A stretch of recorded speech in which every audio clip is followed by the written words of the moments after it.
अस्सलाम वालेकुम। दिल के दौरे की अलामत ये होती हैं कि छाती में घुटन का एहसास होना शुरू हो जाए, छाती में शदीद दर्द शुरू हो जाए, अचानक से ठंडे पसीने शुरू हो जाए, दिल डूबना शुरू हो जाए, जबड़े में, गर्दन में या बाएं बाजू में दर्द शुरू हो जाए। ये सारी या इनमें से कोई एक भी हो तो हमें दिल के बारे में सोचना चाहिए कि दिल का दौरा ना हो, खासकर उन मरीज़ों में जिनकी उम्र 30 साल से ज़्यादा हो, जो स्मोकिंग करते हो या जिनको शुगर या ब्लड प्रेशर जैसा ऐसा कोई आर्जा हो या जिनकी कोई फैमिली हिस्ट्री हो। अब अगर कोई पेशेंट इस तरह का आता है तो उसको हमें मेडिकली मैनेज करना पड़ता है इमरजेंसी के तौर पे, और इससे बचने के लिए ये ज़रूरी है कि अपने ब्लड प्रेशर को कंट्रोल में रखा जाए, चिकनाई वाली तली हुई चीज़ों का इस्तेमाल कम से कम रखा जाए। अगर आपको ऑलरेडी ऐसा कोई मसला है तो अपनी दवाइयाँ बाकायदगी से इस्तेमाल की जाए और परहेज़ जो ये सारे हैं वो साथ में किए जाएँ, वरना एक दफ़ा दिल का दौरा हो जाए तो जान जाने का बहुत ज़्यादा ख़तरा होता है।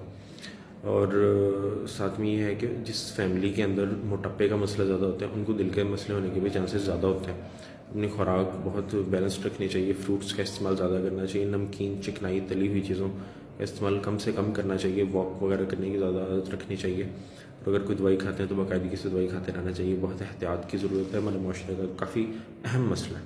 शुक्रिया।